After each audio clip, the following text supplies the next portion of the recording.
Comme Camille le dit dans le chat, le webinaire est enregistré. Donc, si vous souhaitez qu'on ne voit pas votre visage ou qu'on n'entende pas votre voix, n'hésitez pas à couper votre caméra et à poser vos questions dans le chat. Donc, merci d'être tous ici aujourd'hui. Je mets ma caméra pour que vous puissiez voir mon visage, mais je la couperai après parce que j'ai compris que ma connexion n'était pas très bonne et que du coup l'image n'était pas nette. Donc, on est content d'être avec vous pour ce webinaire. Le but du webinaire, c'est de vous présenter un peu mieux le projet Télécope, l'équipe qui participe au projet et que vous ayez l'occasion de poser vos questions sur ce qu'on fait et sur ce qu'on souhaite développer. Ce qu'on vous propose, c'est de poser vos questions au fur et à mesure dans le chat et on y répondra à la fin au cours d'une session questions-réponses.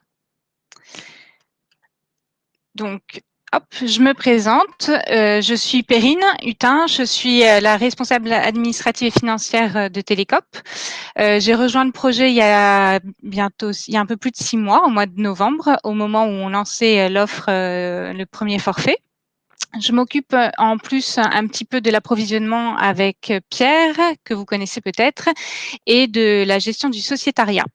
Aujourd'hui, je suis accompagnée de Camille, qui est chargée des outils numériques, que je vais laisser se présenter un peu mieux. Merci. Bonjour à toutes et à tous. Du coup, merci d'être là. Je m'appelle Camille et je vais co-présenter ce webinaire avec Perrine. Moi, je suis arrivée chez Télécope en début février dernier, donc ça va faire 6 mois à peu près. Et je suis surtout en charge des outils numériques et de tout ce qui touche, tout ce qui touche au numérique de près ou de loin. Merci Camille. Donc, je vous présente un peu mieux le reste de l'équipe Télécope. Aujourd'hui, on est 5 personnes à être permanents sur le projet et on est rejoint actuellement donc par Camille qui est avec nous jusqu'à fin juillet et par un Théo dont la photo n'est pas ici mais qui s'occupe du sociétariat. Dans les membres permanents, il y a Pierre que vous voyez en haut à gauche, Pierre Paco, qui s'occupe de la coordination, de l'innovation et également de l'approvisionnement. C'est lui qui est à l'initiative du projet Télécope et c'est un des membres fondateurs du coup du projet. Avec Marion, qui est aussi donc membre fondateur du projet, qui s'occupe de la communication et des partenariats. Vous l'avez peut-être déjà vu ou peut-être déjà entendu, puisque c'est souvent Marion qui est interviewée auprès des médias. Elle est passée sur France Inter ou lors d'un reportage Reporter ou à l'Humanité. Vous avez peut-être également eu Christine qui s'occupe de la relation client, donc qui est au milieu de la présentation. C'est elle qui s'occupe du service client et qui est au bout du téléphone quand vous avez des questions à nous poser. Et enfin, la 5e personne qui a rejoint l'équipe permanente récemment, c'est Pierre Geoffroy, que vous voyez en bas à droite, oui, qui s'occupe des outils numériques et qui donc gère notamment, tous les outils numériques de Télécope. Et il y en a un certain nombre. Juste au-dessus de Pierre, vous avez Julien Noé, qui est le cofondateur d'Enercop et qui est également membre fondateur de Télécope et qui fait partie du conseil d'administration. Il y a également Anne en bas à droite, qui est chef de service FNCCR, qui est également membre du CA, membre fondateur de Télécope et qui a notamment œuvré par le passé à l'ouverture des télécoms à la concurrence. Dans le CA est également Gabriel, que vous avez en bas à gauche, qui est responsable des financements Life for Good. Life for Good, c'est une association qui aide des entrepreneurs à se lancer. Gabriel a également travaillé chez Enercop. Et en haut à droite, vous avez Julie Soyès, qui est une ancienne directrice du développement du MOVE. Le MOVE, c'est le mouvement des entrepreneurs sociaux, qui est aujourd'hui au ministère de l'Agriculture. Et il manque une personne qui est membre du CA également, qui s'appelle Yves Morel, qui est le fondateur de Basile Télécom, qui est un de nos partenaires. Ne sont pas représentées d'autres personnes, notamment des bénévoles qui ont beaucoup œuvré pour le projet, notamment Augustin qui s'occupe du plaidoyer, Laurent qui a aidé à faire le site internet, etc., etc. Je passe la parole à Camille. Merci. Notre constat, d'où est-ce que vient l'idée en fait de Télécope Donc c'est tout simplement que l'impact environnemental du numérique est croissant et va croître encore de manière assez exponentielle. Ça commence à être un phénomène qui est de plus en plus documenté, notamment par le Shift Project et par l'ADEME. Voilà, donc enfin, on le sait aujourd'hui, c'est scientifiquement étudié et prouvé. L'impact carbone du numérique est essentiellement lié en très grande partie à la fabrication des terminaux, donc des mobiles, des ordinateurs, etc. C'est vraiment la plus grosse part de l'impact environnemental de notre vie numérique. C'est la fabrication de tous ces objets, tous ces outils. Donc voilà, c'est vraiment notre constat de base chez Télécop, c'est qu'il faut aussi penser l'écologie, le développement durable, tout ce qui touche à ces sujets-là pour le numérique qui est loin d'être immatériel comme on en parle de plus en plus. Un deuxième constat, du coup, c'est que le numérique a aussi un impact croissant dans nos vies perso, d'autant plus avec le Covid. Je pense qu'on l'a toutes et tous vécu à des degrés divers ces derniers mois. Et puis, c'est difficile de s'en détacher. Avec toute la bonne volonté du monde, on reste très accroché à nos téléphones, nos ordinateurs, que ce soit pour notre vie pro ou notre vie perso. Donc voilà, c'est un peu les deux constats, l'impact du numérique qui est croissant, autant sur le côté environnemental que dans nos vies à nous en tant que personnes. Merci.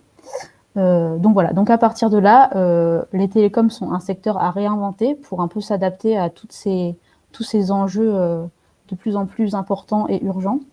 Donc à l'heure actuelle, il n'y a aucun autre opérateur télécom en France qui propose une vision écologique et citoyenne comme le fait Télécop. Donc vraiment avec de la communication autour de l'impact du numérique comme on vient de le faire, avec une vision plus citoyenne, donc une dimension coopérative, une lucrativité limitée, tous ces points-là qui sont importants chez Télécop, ça n'existe pas dans d'autres opérateurs en France. En revanche, il y a d'autres opérateurs télécoms coopératifs en Europe. Donc il y en a quelques-uns avec qui on travaille parfois. Voilà, donc c'est quelque chose qui existe et qui est en train de se développer en Europe. Et Télécop fait partie de ce mouvement, j'ai envie de dire. Merci Camille, tout à fait. Et du coup, c'est pour ça que Télécop est né. Télécop, donc c'est une société coopérative à intérêt collectif. Les sociétés coopératives à intérêt collectif, c'est une forme de coopérative très particulière. D'abord parce que donc elle est intérêt collectif, ce qui veut dire qu'elle regroupe au sein de sa gouvernance plusieurs parties prenantes qui œuvrent pour un même but, l'intérêt général et non le profit d'une seule catégorie de personnes. Chez Télécop, l'entreprise appartient à ses salariés, aux membres fondateurs, aux bénévoles, aux partenaires et aux clients. C'est toujours le même principe de une personne, une voix, ce qui fait que toutes les personnes comptent au sein du projet, quels que soient les moyens de chacun. Ça permet une gestion démocratique et participative du projet Télécop. Notre deuxième proposition, c'est le deuxième pilier d'une société coopérative à intérêt collectif, c'est la lucrativité limitée. Ça veut dire que l'objectif premier de Télécop, c'est l'utilité sociale du service que Télécop propose. Ça veut dire que concrètement, l'affectation du résultat, il est directement alloué au projet Télécop. Il y a plus de la moitié du résultat de Télécop qui sera réalloué aux réserves ou réinvesti dans le projet et seulement le reste sera redistribué de manière équitable à toutes les parties prenantes du projet. La lucrativité limitée, elle est aussi encadrée par le fait que la part sociale la valeur nominale des parts sociales est fixe. Elle restera à 100 € par part sociale. Et ça permet qu'il n'y ait pas de spéculation sur le projet Télécop.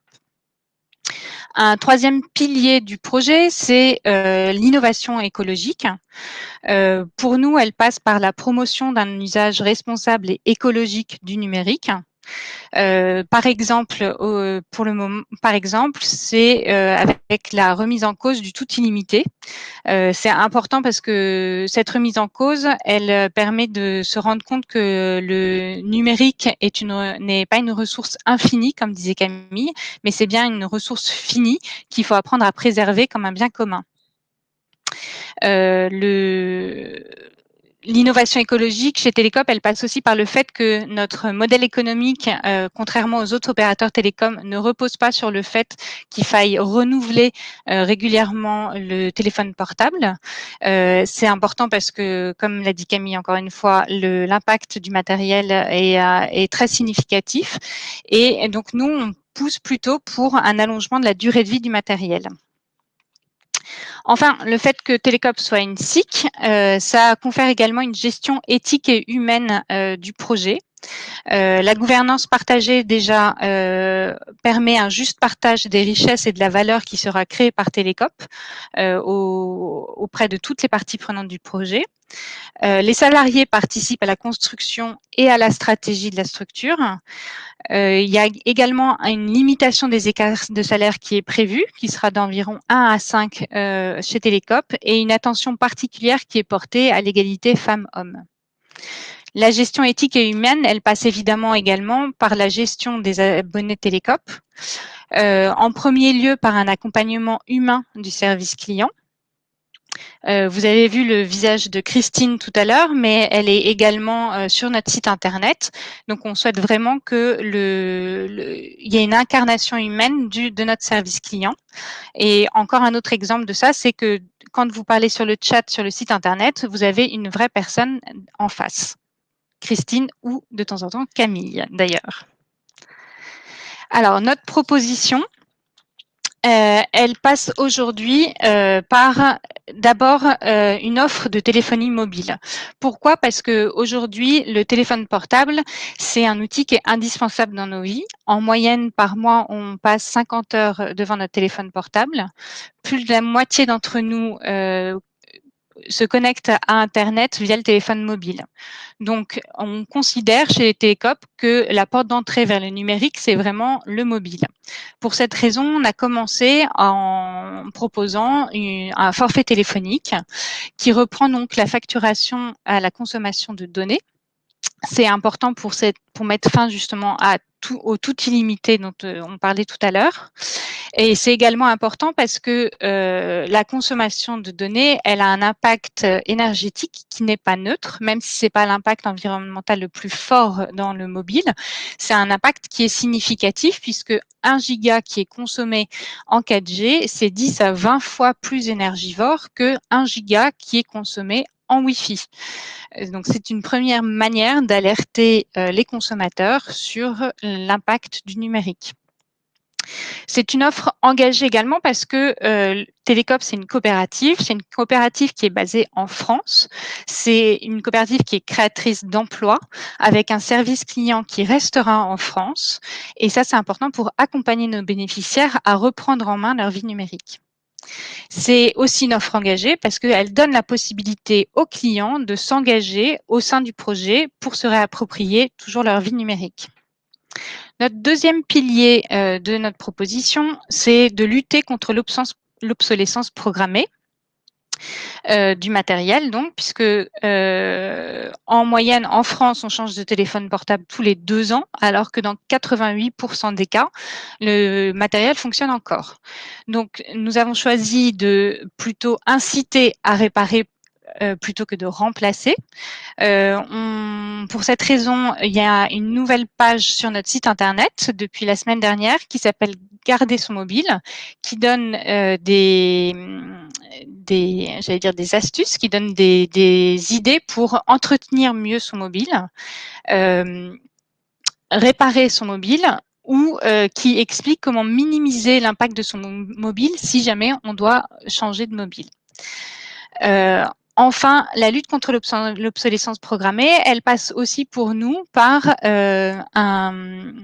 la commercialisation de Fairphone, qui est le téléphone portable qui est le plus réparable aujourd'hui sur le marché, avec un partenaire qui s'appelle Common, qui est également une SIC avec les mêmes valeurs que Télécope et qui permet de la location donc de Fairphone, avec une offre de maintenance, etc.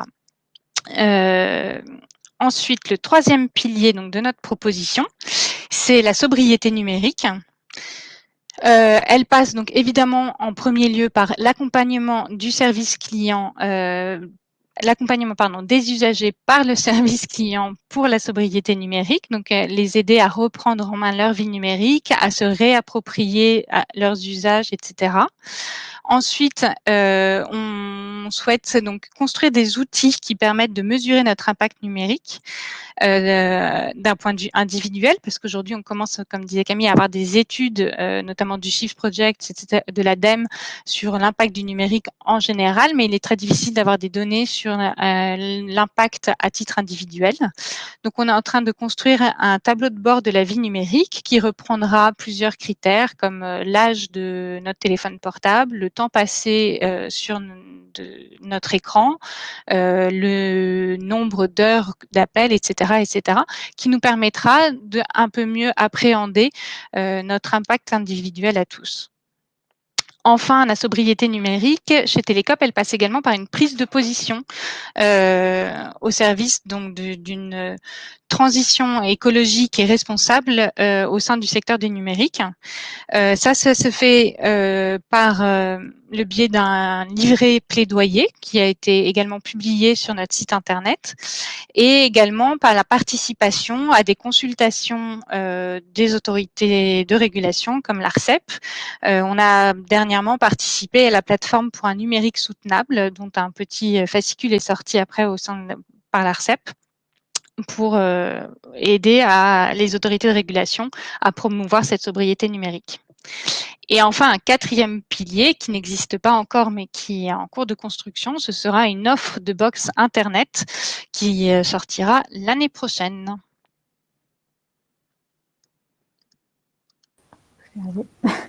Alors, dans tout ça, nous ne sommes pas seuls quand même.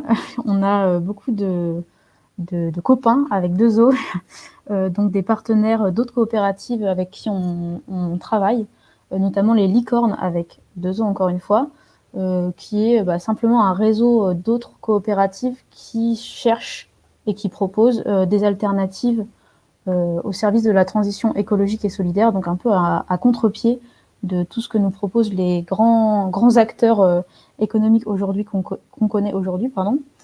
Donc voilà, c'est vraiment un rassemblement de coopératives sur différentes thématiques. Donc Enercop, peut-être que vous connaissez déjà, qui travaille sur l'énergie, donc qui propose, qui fournit de l'électricité tout simplement. La NEF, qui est une banque qui se veut éthique. Finacop qui travaille sur la finance, comme son nom l'indique.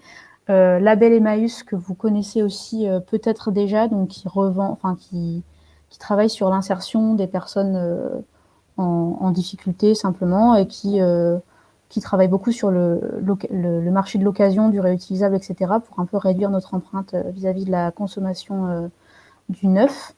Voilà, Common, dont parlait Perrine tout à l'heure, qui propose de la location, notamment de Fairphone, avec un accompagnement sur la réparation, etc., ce qui n'est pas toujours facile à faire tout seul. Railcop sur les alternatives au niveau des chemins de fer, je vais y arriver. Voilà, je ne sais plus où j'en suis, j'ai fait un peu au hasard là, mais voilà, Mobicop, donc un peu une alternative à Blablacar, pour du covoiturage, une version coopérative éthique du covoiturage, et Cop Circuit qui, si je ne me trompe pas, permet de mettre en relation des producteurs locaux et des consommateurs, consommatrices, tout simplement. Voilà. Est-ce que je peux passer? Merci. D'autres partenaires qu'on a, du coup, dans le cadre du collectif Fairtech, donc là, vraiment orienté sur le numérique. Donc, il y a Fairphone, de qui Perrine parlait tout à l'heure déjà. Donc, c'est une marque de téléphone qui se veut la plus durable possible, donc avec des facilités pour réparer notamment des briques et pas changer tout le téléphone parce que, je ne sais pas, l'appareil photo, par exemple, ne fonctionne plus. Voilà, donc vraiment des téléphones qui se veulent durer plus longtemps pour réduire l'empreinte environnementale de leur fabrication, puisque forcément, si on garde un appareil plus longtemps, on dilue l'empreinte environnementale de sa fabrication dans le temps d'usage, en fait. Common, dont on a déjà parlé, donc pour la location. Télécop, que vous connaissez bientôt parfaitement. Et puis iOS, avec un E, qui est un système d'exploitation, un OS libre, donc respectueux de la vie privée, notamment, entre autres, qui permet de dégoogliser son smartphone. Donc voilà, un OS qu'on peut installer sur pas tous les smartphones encore, notamment pas les iPhones, mais sur beaucoup de téléphones de grandes marques quand même. Merci Camille. Donc voilà, donc notre premier métier, comme le disait Camille, c'est d'être un opérateur mobile. On est un opérateur mobile virtuel. Qu'est-ce que ça veut dire? Ça veut dire qu'on n'a pas un réseau en propre, qu'on rachète de la bande passante auprès d'Orange, qui est le premier réseau mobile en France en termes de couverture, ce qui nous permet d'assurer un service de qualité en France et également d'être présent partout dans le monde. Pour l'utilisateur, c'est évidemment complètement transparent. On passe d'un opérateur à Télécope sans coupure de ligne et avec un seul interlocuteur, Télécope. À ce service d'Orange, nous, on ajoute tout notre service et notre valeur ajoutée, qui sont nos valeurs coopératives, un service client humain basé en France, un accompagnement à la sobriété numérique et évidemment notre vision écologique et responsable du numérique. Pour toutes ces raisons, Télécope, c'est un opérateur mobile un peu particulier et le seul au service de l'intérêt collectif. Être une SIC qui fait partie de l'économie sociale et solidaire, ça donne au projet plusieurs avantages en comparaison des opérateurs classiques. Déjà, le service client donc, qui est basé en France, qui a pour vocation première d'accompagner les usagers à se réapproprier réellement leur vie numérique et à ne plus en être dépendant ou à ne plus en être dépendant. Le fait d'être basé en France, ça crée des emplois qui ne sont pas délocalisables. Ça donne un visage humain et de proximité à notre service client. Et enfin, les statuts de SIC, ça permet évidemment une gouvernance partagée qui permet à toutes les parties prenantes du projet de connaître les activités et de participer au développement de l'entreprise. Et enfin, les statuts permettent aussi une véritable redistribution de la valeur qui est créée par le projet en réinvestissant d'abord dans le projet et ensuite en partageant la valeur créée. Donc, du coup, notre offre, très concrètement, qu'est-ce que c'est? Donc, on a une offre avec une brique de base qui est à 10 € par mois, qui comprend les appels et les SMS en France métropolitaine. Et ensuite, sur la consommation de gigas d'Internet, on facture du coup au giga consommé. On n'a pas d'offre comme la plupart des autres opérateurs avec un certain nombre de gigas. C'est vraiment au giga consommé qu'on facture. Ça fait partie de... Enfin, c'est une manière aussi d'aider à se rendre compte de notre consommation d'Internet mobile et du coup de réduire aussi ce truc-là. Donc évidemment, vous pouvez soit conserver votre numéro, soit en créer un nouveau. Il n'y a aucun engagement, c'est-à-dire que vous pouvez résilier quand vous le souhaitez sans démarche fastidieuse. On utilise, comme on l'a déjà mentionné, le réseau d'Orange qui vous garantit un très bon réseau partout en France, puisque c'est le réseau le plus performant actuellement. Et on s'appuie également sur les partenaires à l'international d'Orange, donc ça vous permet d'avoir un service mobile partout dans le monde. Presque. Merci. Donc aujourd'hui, la communauté de Télécope s'agrandit chaque jour un peu plus et ça nous fait très plaisir. On arrive doucement aux 2000 abonnés et aux 400 sociétaires, qui sont des paliers qu'on espère atteindre très bientôt. Je vois que Didier nous donne son avis dans le chat. Merci beaucoup, Didier. Oui, merci Didier, on est content que vous ayez rejoint le projet. Donc notre gouvernance est assez spécifique et elle permet la représentativité de l'ensemble des parties prenantes, du projet pour l'intérêt collectif. Au sein de cette gouvernance, il y a 5 catégories différentes de sociétaires. Les clients de la coopérative, bien sûr, les bénévoles qui s'engagent pour faire rayonner les actions de Télécope, les salariés qui construisent le projet au quotidien, les membres fondateurs qui ont permis au projet de se monter et en s'engageant, les partenaires qui sont des experts du numérique, des experts des télécoms, des experts de l'économie sociale et solidaire, d'autres SIC qui partagent nos valeurs et souhaitent contribuer avec nous aux enjeux de la coopérative.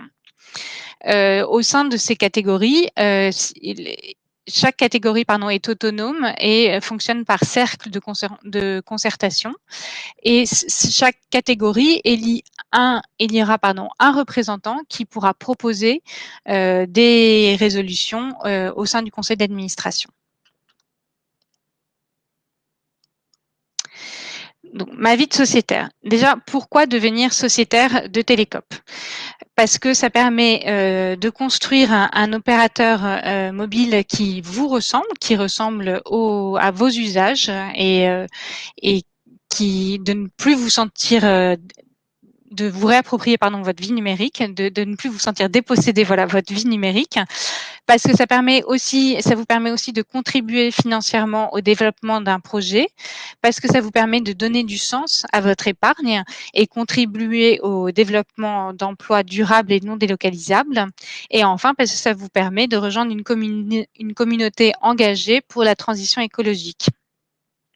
Donc, la vie de sociétaire, concrètement, qu'est-ce que c'est? Ça vous permet d'assister à des réunions d'information qui ont lieu à peu près tous les 2 mois, qui se font au sujet des récents développements et des actualités de la coopérative et des télécoms en général. Ça arrive également qu'on fasse intervenir des experts sur le numérique. Une fois, on a fait intervenir une experte en bien-être numérique pour nous challenger un petit peu sur l'hyperconnexion. Ça vous donne aussi la possibilité de participer à des événements de concertation. Donc, ça permet de construire le projet Télécope et de participer à la stratégie de la coopérative. Pour vous donner quelques exemples des sujets qui ont déjà été abordés, on a parlé de la 5G, d'une offre potentielle de vente de de téléphone par Télécope, des investissements à faire en 2021 ou d'une nouvelle offre mobile.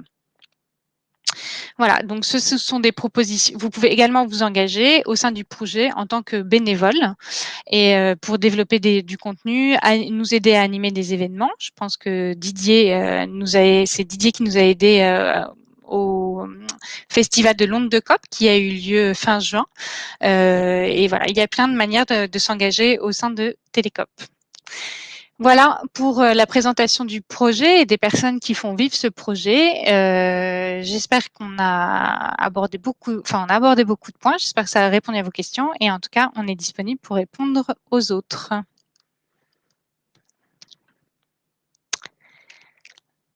Alors. Est-ce que tu... Ouais, ça marche. On va peut-être commencer par répondre aux questions que vous avez posées un peu au fil de l'eau là pendant la présentation dans le chat. N'hésitez pas si vous en avez d'autres, soit à attendre la fin et nous les poser de vive voix, soit à les rajouter dans le chat et on y répond au fur et à mesure.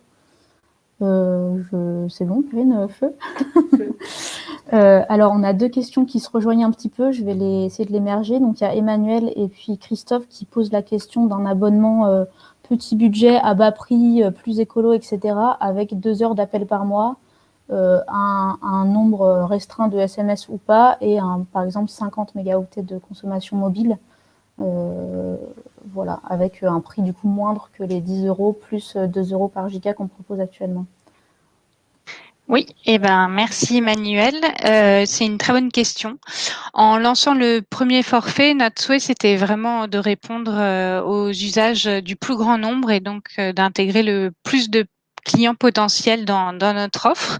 Mais en effet, c'est une question qui se pose parce qu'il y a beaucoup de personnes qui ont des usages plus sobres que ce qu'on propose aujourd'hui. Une deuxième offre télécom est en réflexion qui pourrait sortir à la rentrée. C'est un sujet dont on a discuté, comme je vous ai dit, en réunion sociétaire, en concertation sociétaire. Et c'est une très bonne idée sur laquelle on réfléchit. Donc, si vous souhaitez porter cette voix, ça peut se faire justement ça peut se faire au sein d'une concertation sociétaire. Je rigole parce que je viens de voir la question de Mathieu qui, je vois du Jitsi top et du Acrobat moins top. Je suis désolée, en effet, j'ai utilisé Adobe pour... Voilà. La prochaine fois, on prendra mon ordi qui tourne sous Linux, donc il n'y aura pas de Adobe. Je continue avec les questions du coup que vous avez posées dans le chat. Il y a Epi qui demande quelles difficultés, je vais lire la question, ce sera plus simple en fait, vu que vous reposez sur le réseau d'un autre opérateur, quelles sont les difficultés auxquelles vous devez faire face à cause de cette dépendance et quelles difficultés vous n'auriez pas si vous aviez votre réseau propre? Vaste question. Vaste question, comme tu dis. Alors, quelles sont les difficultés que vous devez faire face à cause de ces dépendances? Alors, si les difficultés qu'on n'aurait pas si on avait un réseau en propre, en fait, on aurait plutôt plus de difficultés si on avait un réseau en propre, parce que ça voudrait dire faire énormément d'investissements pour avoir développé toute une nouvelle infrastructure pour faire un maillage territorial qui fonctionne.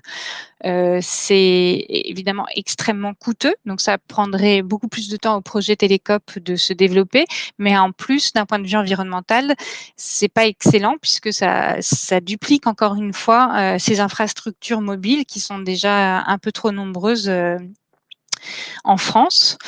Les difficultés qu'on a, on a les opérateurs mobiles classiques, Orange, Bouygues et SFR, sont obligés d'ouvrir depuis l'ouverture à la concurrence, sont obligés d'ouvrir leur réseau à des opérateurs tiers. Donc, on n'a pas de difficultés particulières. Si c'était le cas, l'ARCEP, donc l'autorité de contrôle des télécoms, serait là pour réguler ça et pour remettre un peu Orange dans leur droit chemin, parce qu'ils sont obligés de nous ouvrir donc leur réseau. Une des difficultés qu'on pourrait avoir, c'est qu'on est tout petit pour le moment. Donc, en tout cas, pour un opérateur comme Orange, on pèse encore pas beaucoup. Donc, on est nouveau sur le marché. Donc, ce sont plutôt ce type de difficultés d'arriver à avoir, à peser dans le secteur des télécoms, à avoir de l'intérêt pour Orange et à pouvoir du coup négocier des conditions qui sont plus intéressantes que ce qu'on a aujourd'hui. Ah oui, une autre question un peu dans la même thématique, on va dire, de Bronxy qui demande si qui souligne qu'il y a certains opérateurs virtuels qui peuvent apparemment brider le débit aux heures de pointe, par exemple. Est-ce qu'on fait ça aussi chez Télécom? Non, alors évidemment, on ne fait pas ça chez Télécope. Et en effet, je sais pas si c'est pas un sujet qui a été fait pour l'arrivée de Free, mais comme je le disais, c'est plus le cas aujourd'hui. Aujourd'hui, les opérateurs télécoms, les quatre gros sont obligés d'ouvrir leur réseau aux opérateurs tiers et donc de les laisser au même titre que de nous laisser accéder aux infrastructures au même titre que leurs abonnés. Donc on n'a plus de problème de bridage de bande passante. Merci. Pour rester dans la même thématique encore, il y a André qui vient juste de demander sur le chat quels sont nos rapports avec Orange. Oui, et il y a Didier qui a demandé également comment Orange accueillit notre démarche. Donc, ce sont un peu deux questions qui se regroupent. Nos rapports avec Orange sont plutôt bons. On les a rencontrés, déjà, donc on est dans une relation avec eux à titre fournisseur, prestataire, mais on les a également rencontrés au mois d'octobre, je crois. Marion Graefli est passée sur BFM TV dans l'émission de Cyril Ariel avec Stéphane Richard, ce qui nous a donné une très bonne occasion de parler du projet Télécope à Orange. Et à la suite de ça, nous avons pu rencontrer la directrice de la fondation Orange et de la RSE. Donc, on entretient pour le moment de bons rapports avec Orange, qui est intéressé par notre démarche, même si on n'est pas encore à un degré systémique et que ça ne crée pas encore une démarche vertueuse de leur côté. Mais en tout cas, ils sont intéressés par notre démarche et on a des discussions régulières avec eux. Ok, on continue. Je regarde quelle question. Ah oui, il y a Epi qui demandait également si, au sujet d'une future offre qu'on proposerait, dont on parlait tout à l'heure là avec les premières questions, s'il sera possible de passer de l'offre actuelle à 10 € plus 2 € par giga à la future offre. Oui, bien sûr. Notre offre actuelle, elle est sans engagement, ce qui sera, je pense, également le cas de la prochaine offre Télécope. Donc, évidemment, vous pourrez, je pense qu'il y aura même pas besoin de résilier votre contrat au sein de Télécope, mais il sera évidemment possible de passer d'une offre à une autre, en espérant qu'elle vous convienne. Et puis, bien sûr, parce que comme elle n'est pas encore finalisée, peut-être qu'elle vous conviendra pas. Je note la remarque de André Boff, BFM TV. On est d'accord. Ensuite, il y a 2 questions, peut-être que je vais y répondre, Perrine, sur le logiciel libre, sauf si tu veux te lancer. OK. Du coup, Mathieu et Christophe, donc pareil, je mélange un peu vos 2 questions sur est-ce qu'on soutient des systèmes d'exploitation libres type Ubuntu, je vais y arriver, Touch, des alternatives à Android, iOS ou oui, le logiciel libre de manière générale. Donc oui, évidemment, c'est quelque chose qu'on soutient. Ceci dit, on n'est pas développeuse de systèmes d'exploitation ou de logiciels, donc voilà, mais on utilise le plus possible des solutions qui sont libres et qui correspondent en fait tout simplement à nos valeurs. On en parle d'ailleurs dans le livret action qui est disponible sur notre site internet. Récemment, enfin ça fait quelques semaines, quelques mois même maintenant, qu'on travaille avec Indie Hosters, qui est un hébergeur, enfin qui nous fournit un service pour héberger nos documents et enfin travailler collaborativement sur nos documents, etc., qui s'appelle Nextcloud avec OnlyOffice. Donc voilà, c'est un exemple parmi d'autres. On essaye vraiment de faire attention à ça et que nos outils ne soient pas à contre-courant des valeurs qu'on défend et qu'on et qu'on oui, qu'on espère partager avec nos partenaires, quoi. Voilà, je ne sais pas si ça répond un petit peu à vos questions, mais voilà. J'ai l'impression que ça répond. Ouais, ça me fait plaisir quand on me pose la question, moi, perso aussi. Voilà, je voyais qu'il y avait d'autres questions. Ah oui, non, c'était peut-être plus des suggestions. Du coup, Emmanuel, qui a plein de suggestions, qui suggère une offre encore plus écolo, entre guillemets, avec un abonnement de base et une facturation de tous les usages, pas uniquement les données. Voilà, je ne trouve pas très incitatif d'avoir les données facturées au giga quand on a été habitué aux 50 MO d'un autre opérateur. On note. Ça intégrera notre réflexion. Merci Manuel.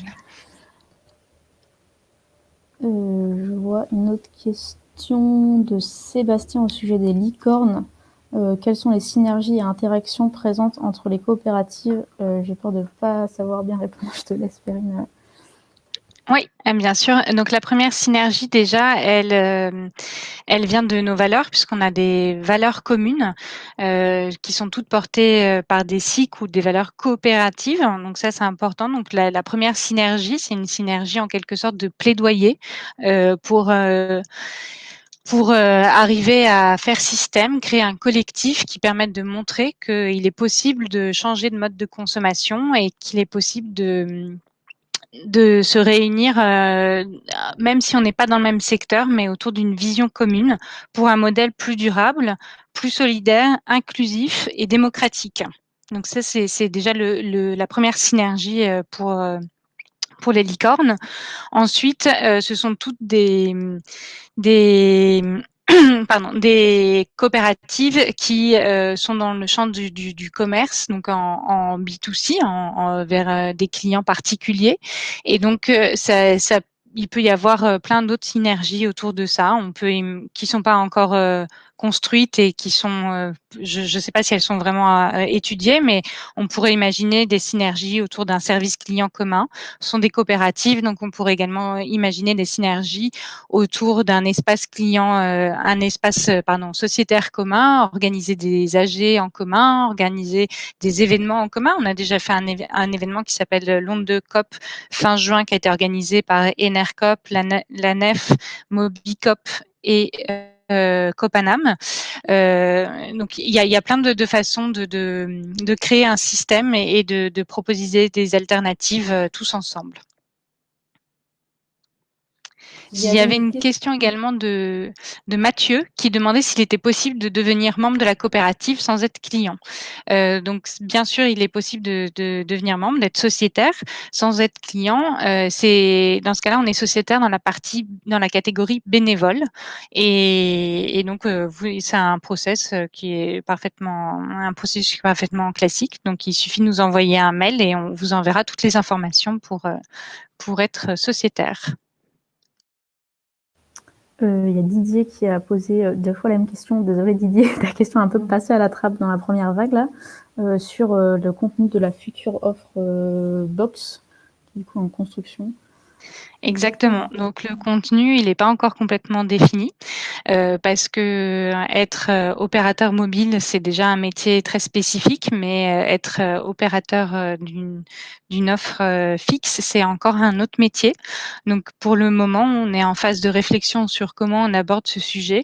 C'est un sujet qui est important pour nous parce que il y a beaucoup de personnes qui ont des forfaits couplés entre la box et le forfait mobile. Donc ça permettrait de répondre à cette demande.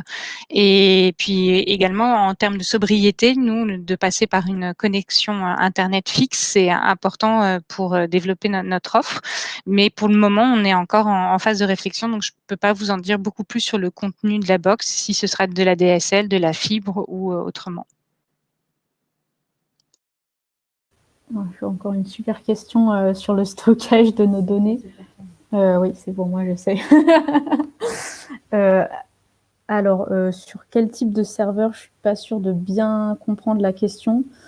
Ça dépend en fait des données. On travaille avec différents partenaires selon, tout simplement selon ce dont on a besoin. Donc, ça dépend. La plupart de nos données clients, en tout cas, sont stockées par nos partenaires, type celle-ci notamment pour tout ce qui est relations clients, la gestion des tickets, etc. C'est chez eux. Voilà, je ne sais pas si ça répond un peu, Eric, à votre question. Et sur la charte du choix de fournisseur, on n'a pas une charte, non. Non, je peux répondre si tu veux. Oui. Sur les données, on passe quand même du coup nous sur nos données de Télécop par partage. Ouais, oui, c'est ce que je soulignais tout à l'heure. On travaille sur un Nextcloud du coup qui est un logiciel libre et qui est hébergé par Indie Hosters. Donc là, c'est sur leur serveur à eux que c'est hébergé je ne crois pas que c'est en France, mais en tout cas c'est en Europe. Et voilà, donc c'est tout à fait, bien plus éthique et respectueux de la vie privée en tout cas que d'autres alternatives plus classiques que nous nommerons pas.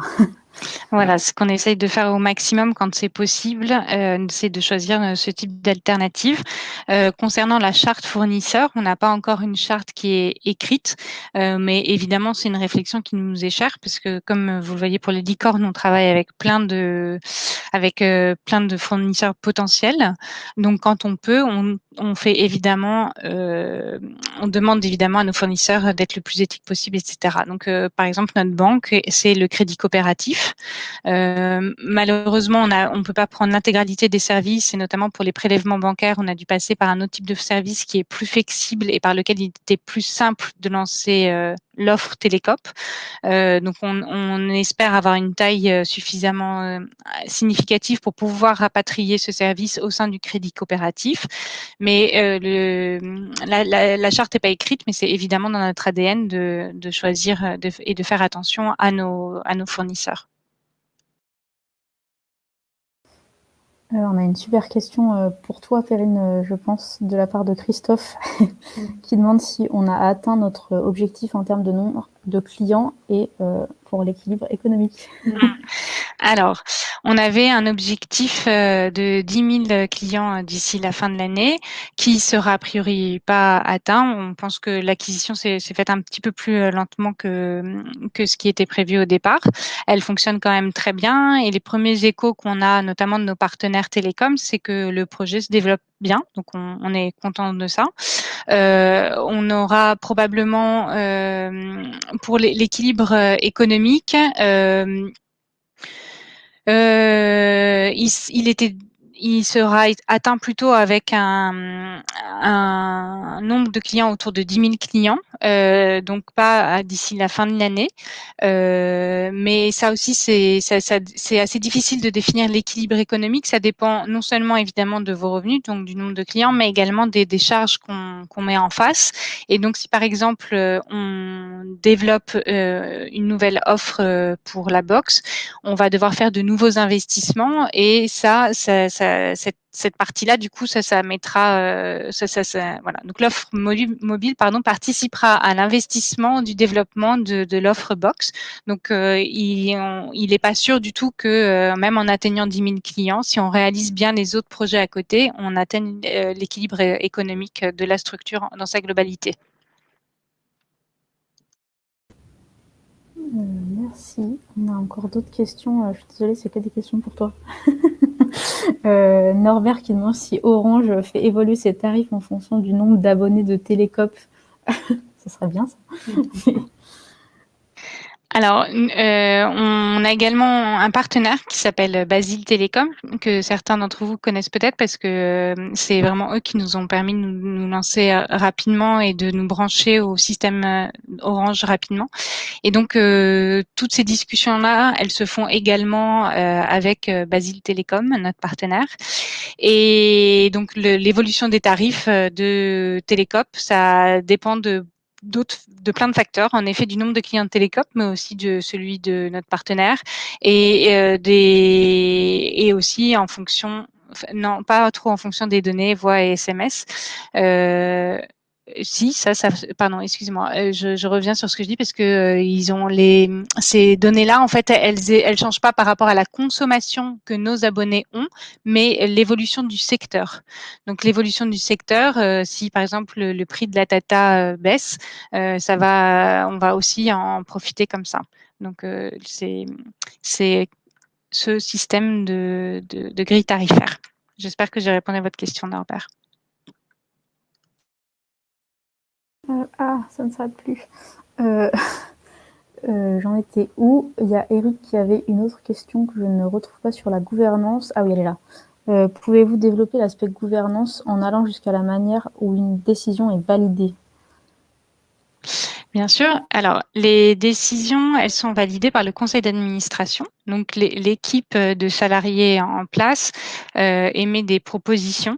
Donc, sur les orientations stratégiques de Télécope, donc notamment par exemple les investissements 2021 de Télécope, ça a été revu par le conseil d'administration. Donc on a fait une proposition et le conseil d'administration a regardé cette proposition, nous a demandé de l'expliquer et l'a validée. Elle se fait aussi en préalable de ça, il y avait une concertation sociétaire pour prioriser ces investissements et ça a été aussi pris en compte avant de passer devant le conseil d'administration. Et donc le conseil d'administration, aujourd'hui tous les collèges ne sont pas représentés, on n'a pas encore fait d'assemblée générale extraordinaire et la première assemblée générale ordinaire sera en mars ou avril 2022. Aujourd'hui, donc tous les collèges ne sont pas représentés parce que quand c'est monté le premier conseil d'administration, il y avait des collèges qui étaient vides. Mais à la rentrée prochaine, le conseil d'administration va se structurer et les catégories représentées vont arriver tout au fur et à mesure. Merci. J'essaie de remonter les questions là. Je vois Norbert, vous avez une question également sur l'offre box. Est-ce qu'elle sera essentiellement Internet ou Internet et TV? Encore une fois, c'est une offre qui est en cours de construction, donc on peut difficilement répondre sur le contenu de l'offre qu'on proposera. Voilà, c'est en cours de réflexion. Si vous souhaitez, je m'avance peut-être un peu, mais voilà, bref, on est en train de la construire, quoi. Oui, on ne pense pas qu'il y ait forcément la télé qui soit couplée avec, mais ce sera à voir si c'est intéressant ou pas. Ok. Je rebondis également, je vois Emmanuel qui vous dites que quand vous sortirez l'offre sobriété, je prendrai 2 abonnements. L'offre sobriété est déjà sortie, donc je ne sais pas si vous avez peut-être confondu avec l'autre offre qu'on va bientôt proposer, mais en tout cas l'offre à 10 € plus 2 € par giga, elle existe déjà, donc vous pouvez souscrire dès à présent.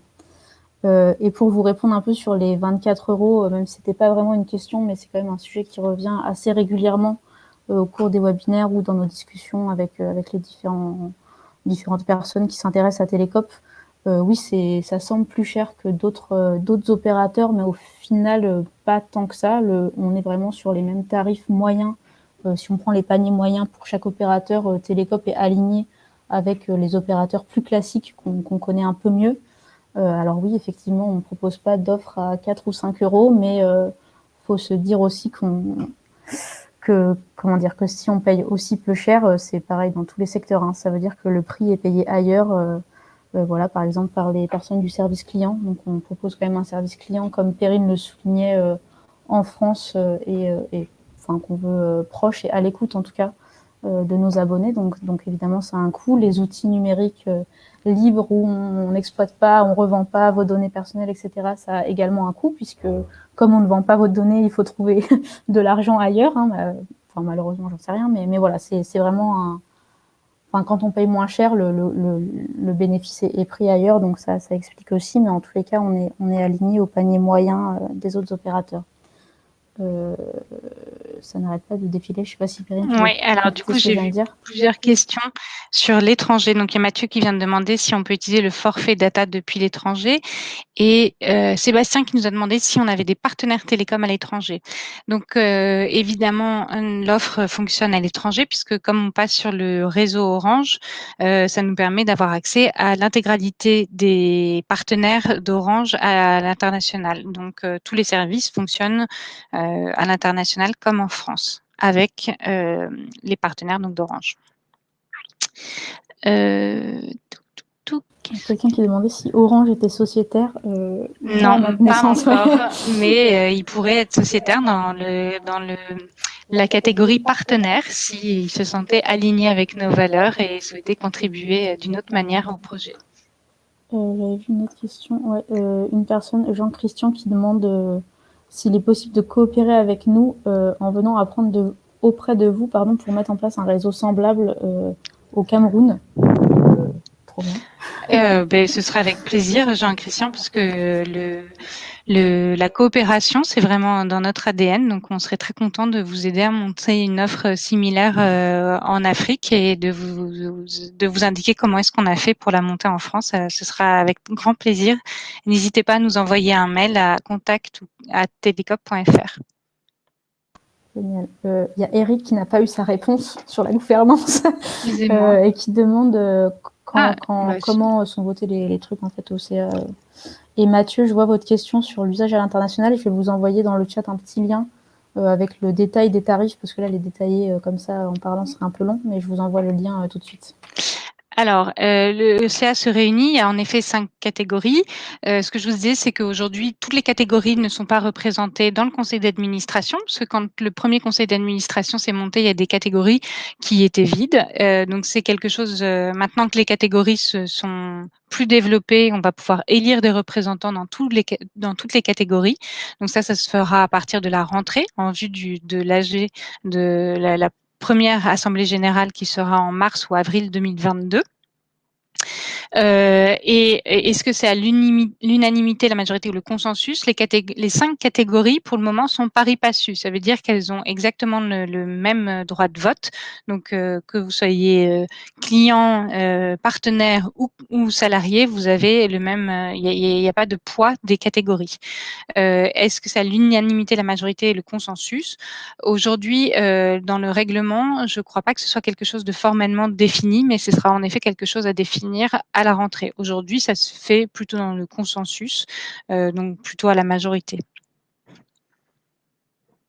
J'espère, Emmanuel, du coup, Eric, pardon, que j'ai bien répondu à votre question ce coup-ci. N'hésitez pas, je crois qu'on est arrivé au bout des questions que j'ai vu passer dans le chat, mais n'hésitez pas soit à les reposer toujours dans le chat, soit à vous démuter et à la poser de vive voix si vous le souhaitez. On n'arrive pas loin du temps aussi, donc on peut prendre des dernières questions en effet.